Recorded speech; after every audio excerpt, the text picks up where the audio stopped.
The traditional change management playbook doesn't work for AI. When you rolled out a new HR software or project management tool in the past, you could announce it, you can manage some resistance, and really trust that people would eventually adapt. That playbook assumes technology is neutral and a tool that does what we tell it to do. And reality is AI is fundamentally different. We're implementing systems that make consequential decisions about performance opportunities, how work gets done, in ways that even their designers can't fully explain. So the question isn't whether to adopt AI. Of course, we're adopting AI. It's whether we're making the implementation choices that build trust rather than erode it. Because when trust breaks down, no amount of change management will fix it. I'm Kim Bohr, President and COO of SparkEffect and host of Courage to Advance. And today I have David Eliot here to discuss what he has brought forward as a fantastic new book called Artificially Intelligent, the very human story of AI. David is a PhD candidate at the University of Ottawa, where he researches the social and political effects of artificial intelligence. We have a lot to get into, so let's dive in.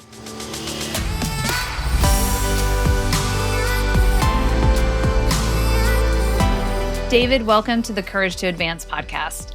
Thank you so much for having me on today, Kim. I am so excited for us to have this conversation. It aligns so well with the research that we just did at SparkEffect. We released a State of Organizational Trust report. And one of the findings that's very relevant to our conversation today is the impact that AI-driven systems and leadership turnover have.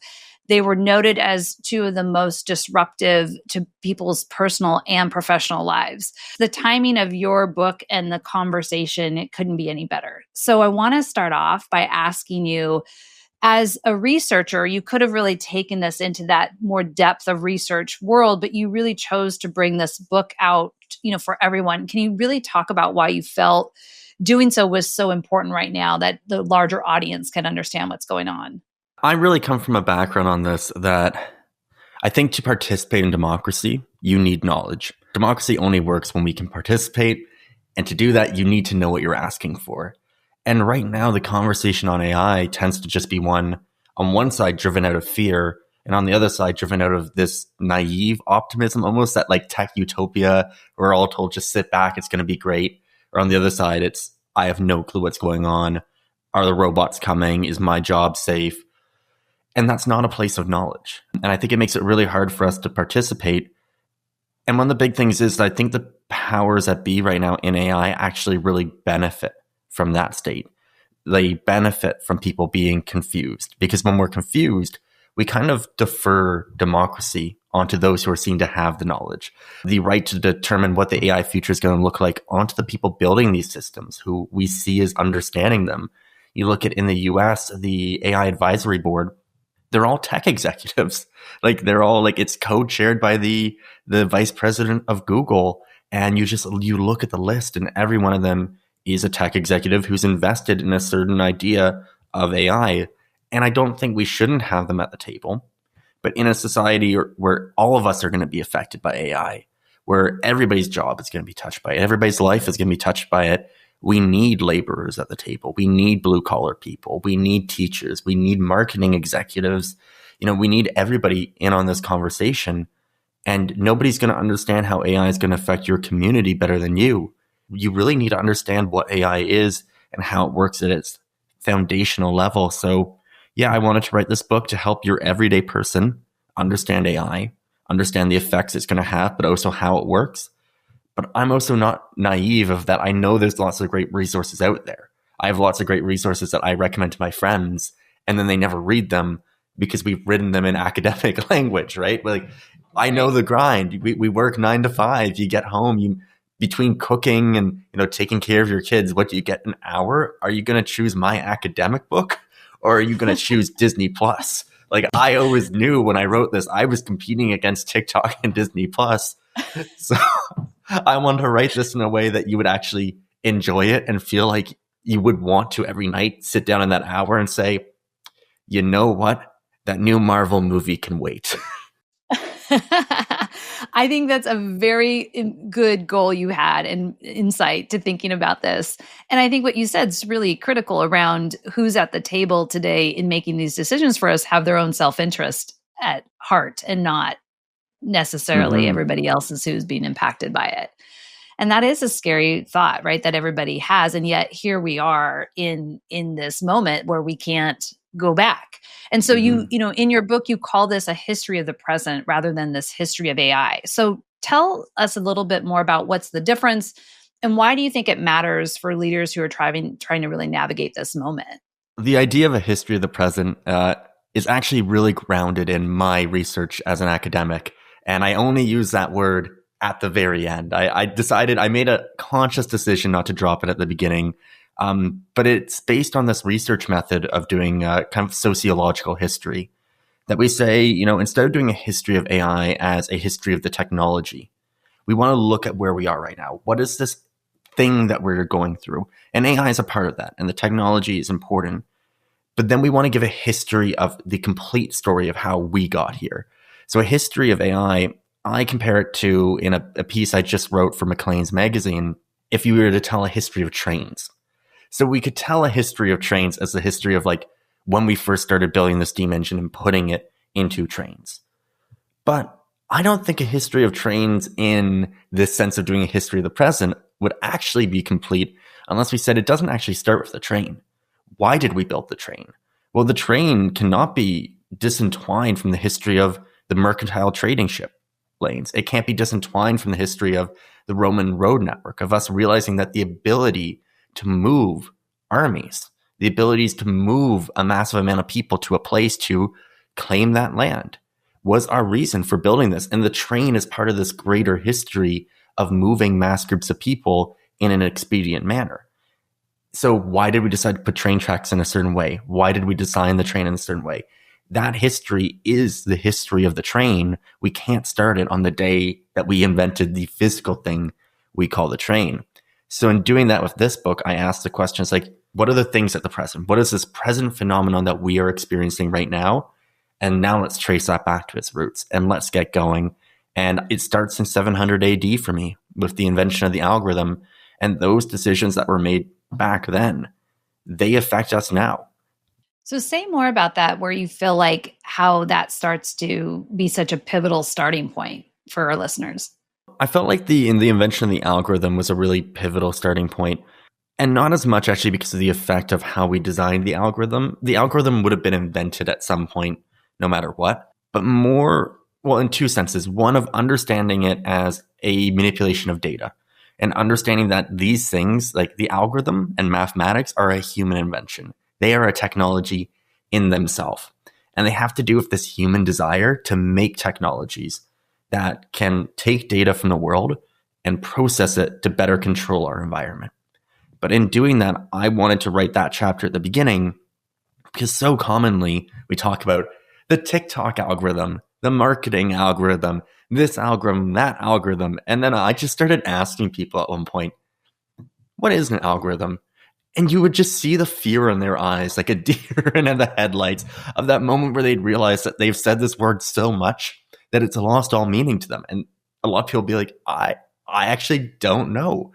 So in this book, I'm like, you know what? Let's go back to the roots. Let's see where it came from. What is an algorithm? Because when I wrote this book, I also felt like one of the big barriers for talking about AI was that, you know, I have explained to my friends all the time how neural networks work, which is the backbone of AI. And I found I would do these business meetings where, you know, you talk to a group of executives and you'd explain it and you'd feel good and they'll be nodding their head, they've got it. And you'd end up at the cocktail hour a couple of, 5 hours later and talk to them. They're all like, I forgot everything of how that works. And I'm like, oh no. And I realized it's not them. It can't be them. And it was that we're starting the story too late. I can explain to you how neural networks work, but they're so high in the sky idea that you don't have the ability to ground them.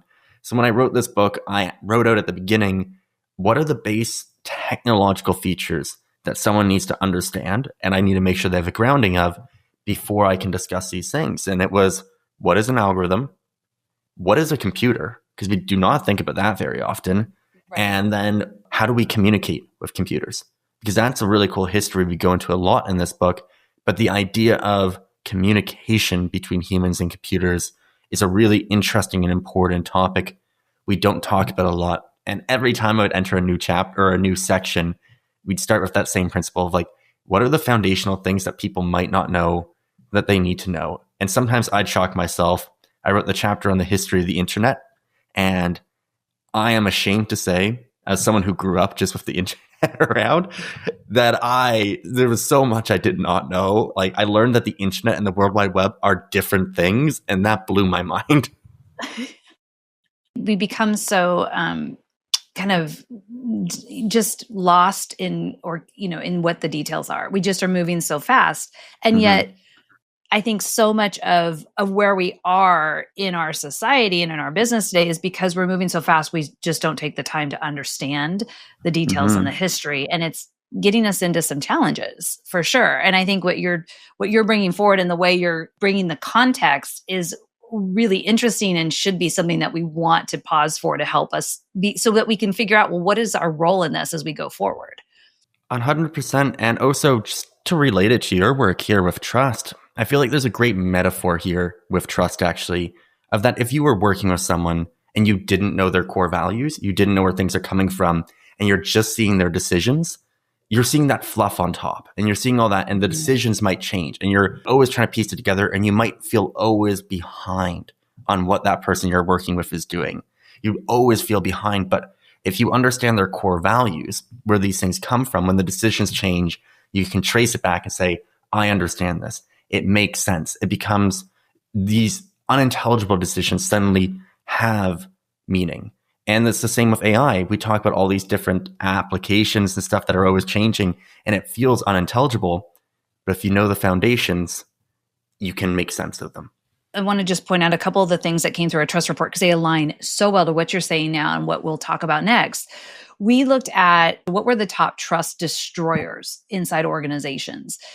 Lack of transparency around uncertainty or trade-offs, the perceived misalignment between leadership decisions and employee needs, and poor handling of technology or systems rollouts, right? So we pretty much like all three of those are covered in everything you're saying. So if we think about this place of trust, this is something that we know leaders are really grappling with, especially HR leaders who are tasked with this, as a people-focused moment. And one of the things we've been trying to educate HR leaders on is that this is your moment to really step in and lead this revolution, in a sense, not being taken a back seat. So you document how organizations, even very well-intentioned ones, have eroded trust around AI. So what do you feel like is really happening here? I mean, it's this really difficult thing where organizations become so opaque, right? And I look at it in the privacy sense of, there's the big problem. I think a lot of them painted them into a corner here of, we forget that AI really is a technology that's built upon data, and data is built upon surveillance. Data is produced through the actions of surveillance. So we had a lot of these companies who were the leaders of AI are the same companies who were the leaders in surveillance advertising, being Google, being Meta, being Amazon, in one sense, because they were in a business that valued the production of this data and valued the processing of this data. And kind of the scary thing with that, or where I think that they've created trust issues, of that personal data was a lot easier to abuse. And they did abuse it. And we know now that they did. And we see the things of, even they still will not take full accountability for the effects they had on young women with eating disorders. Like, it is clear as day, not only that it had an effect, but we know from their whistleblowers and the congressional reports that they knew what they were doing. They knew the way they were using that data, and they put corporate value ahead of the user. They put their bottom line ahead of the health and safety of their user. And, it's created trust issues there that are, well-earned trust issues.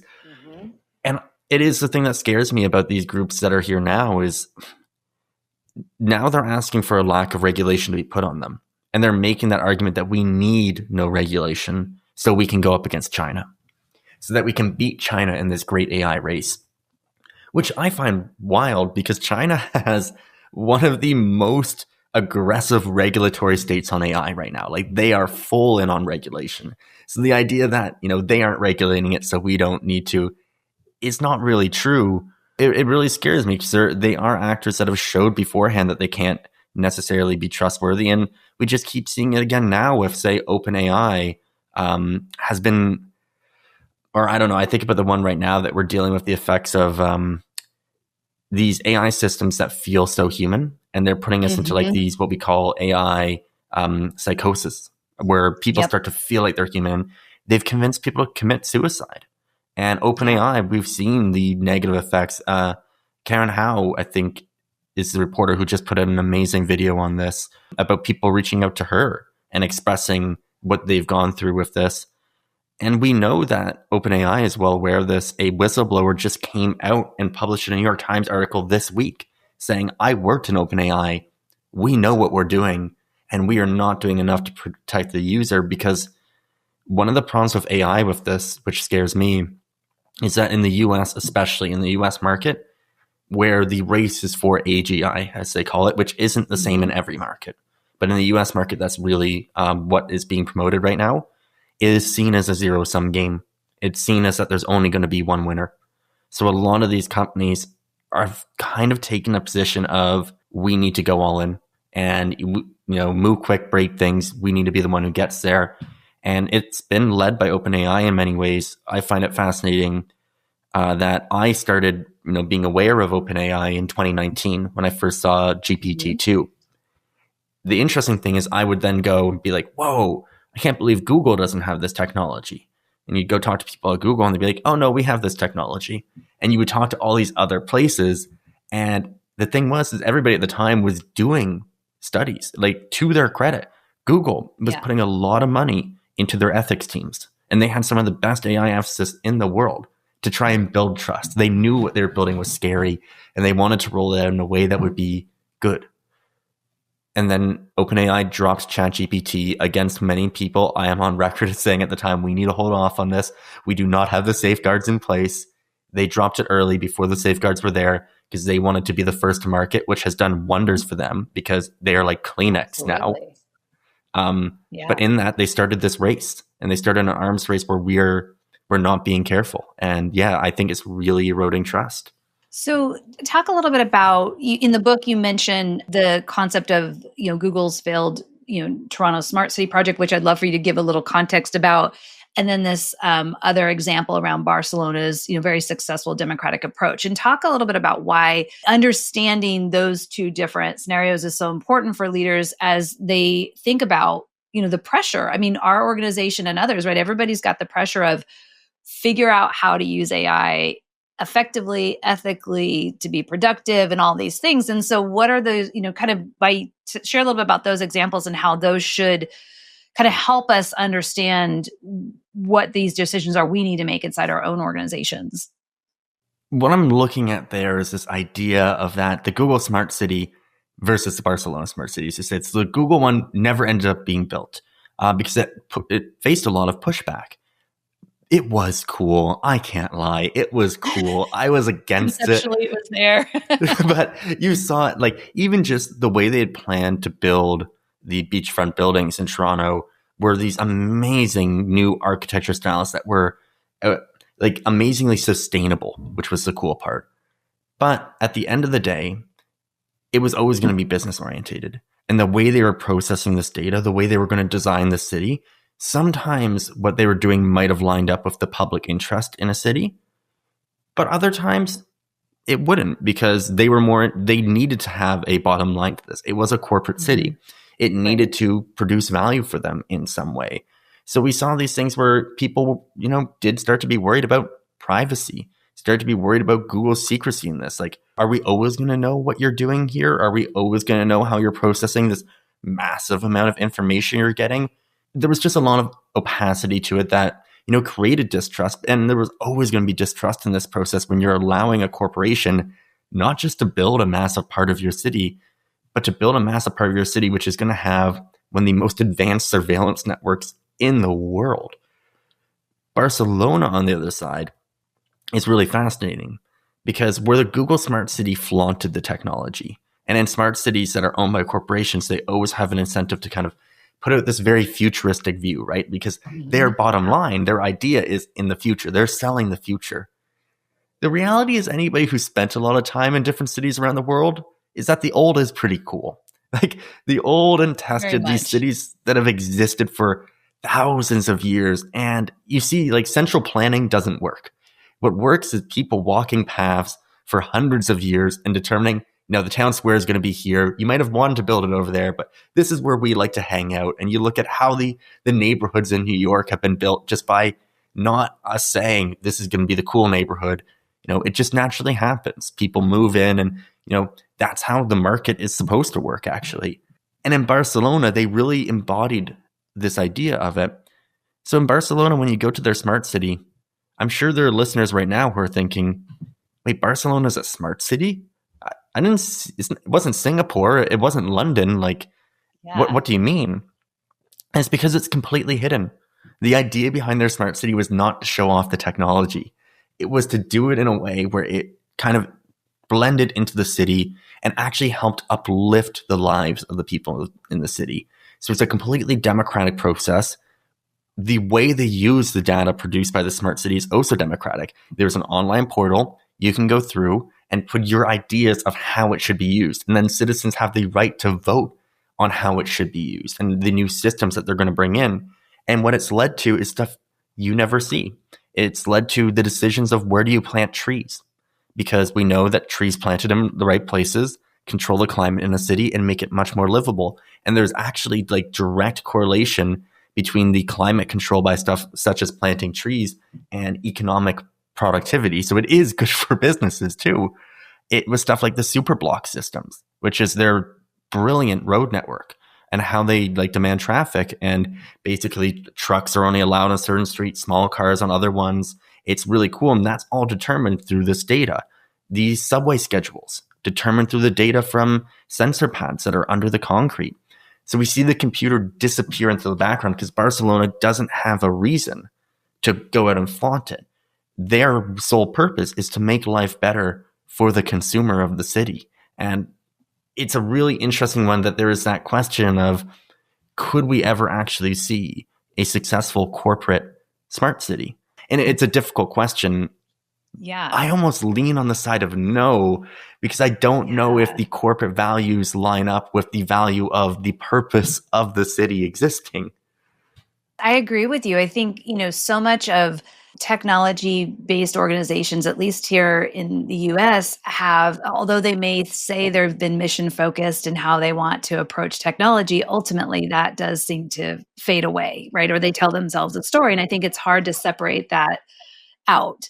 One of the things that really stands out from what you just described in those two examples is that idea of transparency and inclusion, like bringing people into the process and hearing what they have to say. I can understand those as being two very critical takeaways for leaders about how they think about it from their own organization. What would you add to that based on that example and others around how can leaders take some of that example into how they're thinking about AI, when right now in many organizations, it feels like it's the wild, wild west still? We have this tendency, I think, to treat people, in a sense as if they're children, that they don't understand what's best for them sometimes. And, we've got this big, scary technology and, they're just scared of it. But I always say no one knows how your life is going to be affected. No one knows how your community is going to be affected. And no one knows how your job is going to be affected by AI better than you. So once you have the knowledge, you have the ability to actually engage in that conversation. And I think the city example is a great one with this, of like building that trust. Of the problem with the city thing is that Google, in a sense, didn't actually talk with the people of what the people wanted. What could actually be improved in your city? Google came in and said, we hired the best urban design experts. And we see this with like Brasilia, the famous essentially planned city in Brazil. You see this with every one of these cities where they say, we hired the best city experts, we hired the best consultants, and we have made the best city in the world. And then you get there and it's like, what was one with Brasilia? They have the entertainment district, but then people were like, well, when I get entertainment, I also want food, but you put all the restaurants in a food district on the other side. side of the city, like if you actually lived a normal life as a civilian, we could tell you that was a bad idea. Right. That's right? a great example. Yeah. So I think like my one with that, I would say, and this is just off the top of my head, but one of the best things you could do is have a program where you sit down with your employees. You say, we want to integrate AI. We're thinking about this. We want to give you an AI education. So we want to give you an education of understanding how these systems work, what they do. And as I say, you don't actually need to know how to program these systems. You just need the basics of how they actually work. You need to understand that fundamental things, what their limitations are, how an LLM actually works, because that shocks a lot of people and changes how they use it when they find out how a large language model actually works. And I think once you have that, then you can ask that person, the one who's actually on the ground, who's going to have to interact with this system every day. And you can say, hey, how would you like to see this? Like, what do you think would actually help you? Like, what things in your job? Like, I know I do some work in like educational advocacy. I'm on the board of a literacy charity here in Canada. And we hear stories all the time of teachers getting new technologies or new things that they never asked for. And they're like, this actually doesn't solve any of the problems we're having in the classroom. Like we could have used this money to do something else that is a problem instead of this new thing that I have to learn and I don't think is actually better. Like math worked before. Why are you asking for me to use a new way of teaching math? Yeah. And I think that's so true where it feels like others know what's best for us versus us being a part of that conversation. And as you described, right? And I think that's such a big disconnect. So one of the big pieces that obviously, is a bit of an elephant in the room for people is around job displacement. And from the work we do with, HR leaders and other executives who obviously are, especially on the HR front, trying to advocate for workers, there's also the business realities of tough decisions that have to be made and the reality of that, AI does have some place for efficiencies. So talk a little bit about that idea of the displacement and how leaders should be thinking about it when, as they're going deeper into this AI experience. Anybody who tells you they know what's going on or is going to happen is either lying to you or trying to sell you something, because we are in uncharted territory here. And I say that as someone trying to sell you something and being an author that just wrote a book. But I will be honest, I know as much as the next guy, and that's not very much. But I think an important part to start this conversation with, to warn some executives who might be listening to this, is a lot of people think that the automation is already here. And like we see Amazon just laid off thousands of staff or is planning to lay off thousands of staff now. And we hear all of this. However, I've always had a bit of a difficulty understanding this because I do believe the automation is coming and it is here to some extent. But when I interact with these AI systems and when I see them actually worked into systems, they don't seem to work as well as I thought they would. But it's also still very early. And I had always wondered, I'm like, wait, how are they laying off that many people? That doesn't seem right for what I'm actually seeing. And I had someone point out to me recently that when you look at the companies who are doing these massive layoffs right now and claiming AI, they all have two things in common. They overhired during the pandemic and they have massive investments in AI. If you have to go to your shareholders and you have to do your reporting and say, listen, we were overstaffed, we're not making as much money as we thought, we got to lay some people off. That scares investors. But if you go and you say, listen, we've got this great new AI technology, and because of that, we can cut costs and lay all these people off, the investors go, whoa, this technology we've made is amazing. They're now saving costs. You did the same thing. So I don't know which side of this is true, and it could be a mixture of them, but we do have a bit of the fog of war right now in understanding what's going on. On the other side of that, I keep telling people that in any business, and this I think speaks more directly to your question, in any business, the best value added you can have is your human talent. And any HR director will yell that from the rooftop. And one of the big reasons for that is, especially with AI, which is a software, which makes it very different than large capital expenditures, which are millions of dollars. If your value added now is an AI software that your competitor can go and pay the same $5,000 subscription for, what are you actually adding? That's a huge problem. And I think a lot of companies, and I always warn companies about this when they come in, is I say, you can bring this in, but you should also find a way to retool your current workforce to add more value in. That's how you're actually going to get ahead. Because if you do this cost cutting, you're risking being undercut by someone else now coming in, adding that extra value into the field that you're working within. So that's a huge argument for me for keeping the humans around, which, I feel like I have a vested interest in as a human that wants to be kept around. I'm with you. So I want to talk a little bit more about what you just said around the retooling, because when there's been some big shift and change, especially from a governmental perspective, there has been reskilling. There's been these moments of like, hey, we're no longer making investments in this type of industry, and there's some kind of programs that come forward. And it feels like to me, this is that opportunity, not from a government driven per se, but something that's more focused and organized around a type of a retooling. And so have you had more thoughts around that to share? Because I think there's opportunity there potentially. It's a difficult one, right? Because then I write about it in the book that the retooling here is different than previous waves that we have gone through. I think the best example of this would be the Industrial Revolution. And that was not a happy time because all these farmers, all these artisans had to, retool. And what retool really meant was their labor was made pretty much worthless, and they were forced into factories in the city to work for 16 hours a day for almost nothing. But they were employed. So hooray, I guess. And that's what I'm kind of scared of here, is that we're going to see this thing where the retooling comes with de-skilling. And that's not what we want. We need a process. And I do think that it needs to be a bit of a government process here of investment back in education, investment back in our universities, because, we talk about the issues of the university right now. And I come from a university background. I was basically born into the church of the university. My grandfather was a university president. It's the life I grew up in.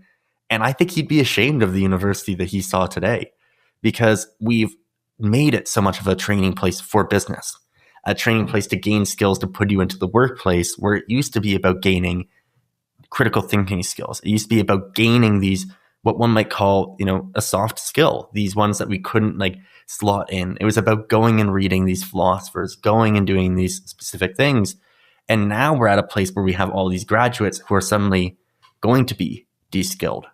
And I think that bringing the university back to that other side actually might have a huge effect of, putting us in a position to have the skills that we can't train a robot to do, that those more humanities and social science-based skills are, going to be increasingly more important in the business world to give that next advantage. But I mean, that's really hard in the US, where also the funding system for university, it's so expensive. And, can you expect someone who has $100,000 in debt right now to now go back to school after the AI revolution and do it all again? And I get scared about the resentment that will cause, about the potential political radicalization that could cause from people that feel like they did everything right.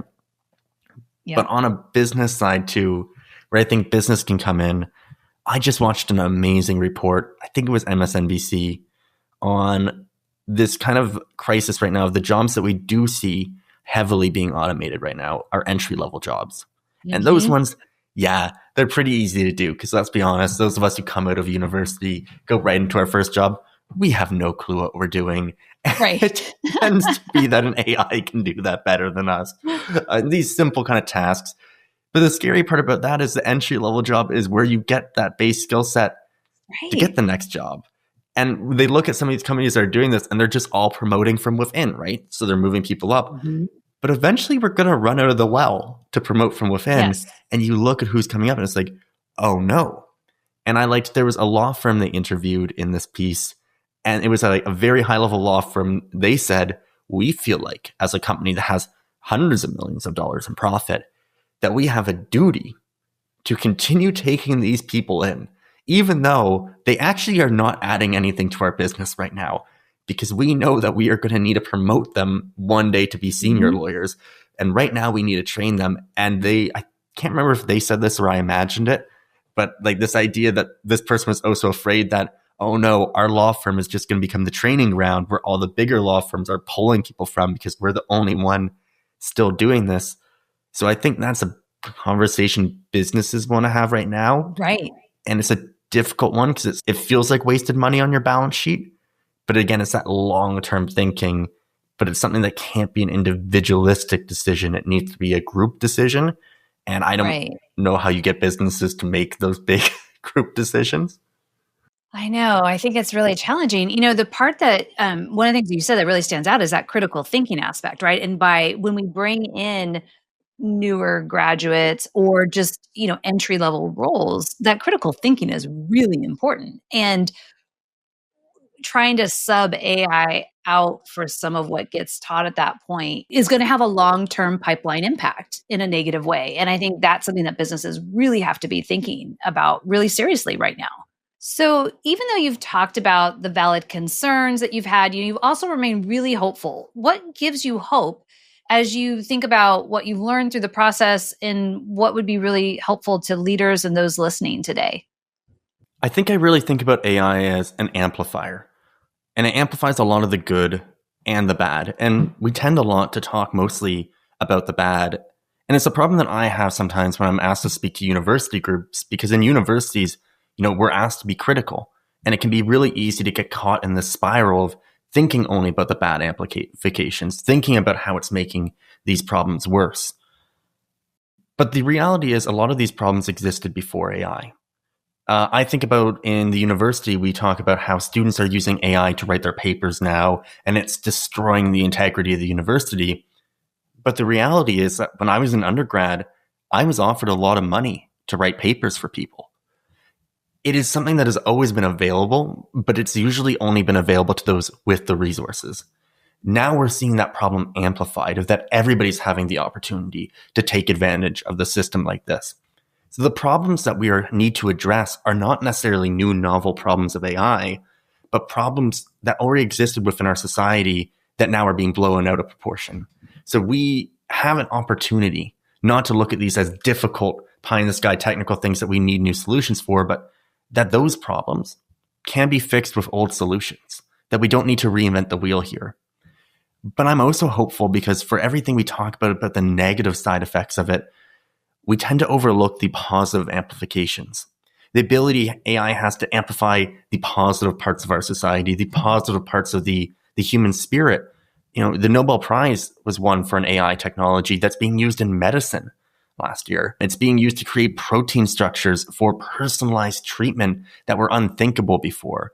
We're expanding access to medical scans now because instead of needing a trained radiologist to read over every scan, you can have an AI system doing it. You can have, somebody working the actual system who doesn't need as much training, and you can have an AI reading the scans, opening up imaging to thousands, hundreds of thousands, millions of people that would never have had access to it before. I just went out and I visited the virtual health hub in rural Saskatchewan, which is on Dakota territory. And they're using this virtual health hub, which is investing heavily in AI to meaningfully improve the lives of Indigenous people in Canada who live in remote communities who have not had access to healthcare beforehand. I am dyslexic. I have a learning disability. The only reason I made it through school is because of technology. And now I think about how this technology might improve, might be able to help more and more people. And that excites me. It excites me that we have these opportunities and that AI, if implemented properly, it can free us from some of the labor that we don't want to be doing. I just read an amazing quote the other day, which was written in I think it was the 1950s, about the fears and threats of automation, in the sense that it begins to treat humans as if we're robots, and it segments up all the tasks we're doing. We're asked to do these little things we can't see ourselves in. And because of that, we become less fulfilled. And this author, who is a technologist, was like, I think this is going to be a major problem we are dealing with until we get the machines to a point where we're no longer needed in there and they can do all these jobs. And then we can go back to what makes us more human. And it gives us that ability. It gives us that opportunity if we can design society in a way that actually takes advantage of that opportunity and doesn't just use it to, put us in more precarious positions to only benefit the top percentile of society. But if we can imagine a way that we can all reap the rewards of those benefits. I really just love that. And I'm so fully on board with your vision and what you've shared. I'm excited with your book, and I really want to encourage everybody to go out and get that. We'll make sure that all the links are in the notes so people can grab it. And David, thank you so much for this conversation today. I found myself really encouraged and enlightened and more curious, and I'm really excited with what's possible. So thank you. Thank you so much for having me in today, Kim. For our listeners, we have free resources relevant to our conversation today that you can download by visiting 𝗂𝗏𝑔etoadvancepodcast.com, which will take you to our SparkEffect podcast page. Thank you for tuning in to this episode of Courage to Advance, where transformative leadership isn't about having all the answers. It's about having the courage to find them.